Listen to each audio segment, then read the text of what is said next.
görev alabilecek belediye başkanları, belediye meclis üyeleri ve mahalle muhtarlarının seçimi yapılacak. Biliyorsunuz 30 Mart tarihi itibariyle il özel idarelerimiz faaliyetlerini büyük şehirlerde sonlandırıyorlar. Dolayısıyla köy muhtarlıklarımız da bu seçimde olmayacak. Bütün köylerimiz mahalleye dönüşmüş olacak.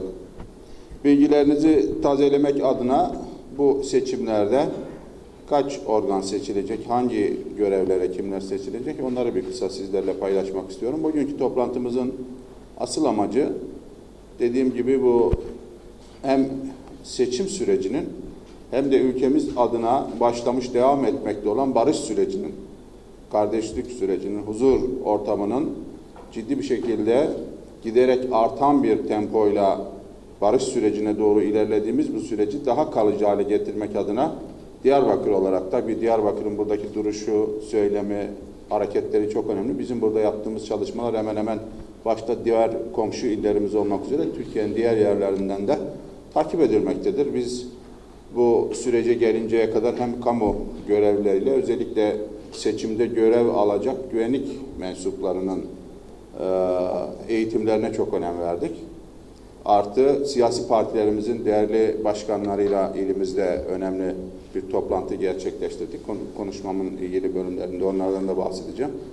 Onun ötesinde de tabii ki Diyarbakır'da Diyarbakır için hizmet üreten her sektörden sivil toplum örgütüyle zaman zaman hem valilikte yapmış olduğumuz toplantılarda hem de kendi mekanlarımızda yapmış olduğumuz görüşmelerde halkımıza barış mesajlarını hep bir ağızdan vermenin bir görev olduğunu bilerek hep beraber ortak hareket ediyoruz.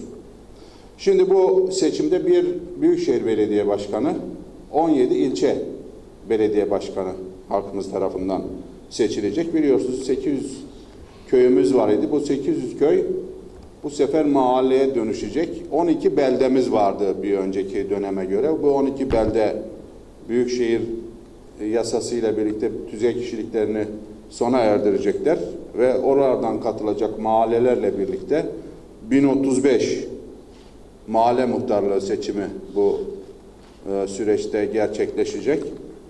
Yine en son TÜİK verilerine göre ilimizin nüfusu 1.607.434'e ulaştı. Bu bölgemiz için önemli. Hemen dolayısıyla bu nüfusun da yaklaşık %90'ı şehir merkezlerinde yaşıyorlar.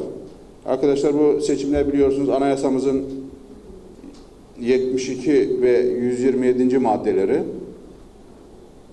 2972 sayılı Mahalli İdareler Kanunu, 298 sayılı seçimlerin temel hükümleri ve seçmen kütükleri hakkındaki yasa, diğer asıl burada ilgilendiren Yüksek Seçim Kurulu'nun ilgili kararları, 2911 sayılı toplantı ve gösteri yürüyüşleri yasası, bütün bu yasalar ve genelgeler bize anayasa hükmü olarak da bu seçimlerin yargı denetimi ve gözetiminde yargının faaliyeti alanında yürütüleceğini öngörüyor. Dolayısıyla ilimizde kurulu bulunan İl Seçim Kurulu, her ilçemizde kurulu bulunan ilçe seçim kurullarının yapmış olduğu çalışmalar ve onların gözetimi, denetimi altında yürütülmektedir ki Türkiye genelindeki üst şemsiyede Yüksek Seçim Kurulu'dur. Tabii ki bu il seçim kurullarının almış oldukları kararların bir üst merci olarak da Yüksek Seçim Kurulu bu çalışmaları yürütmektedir.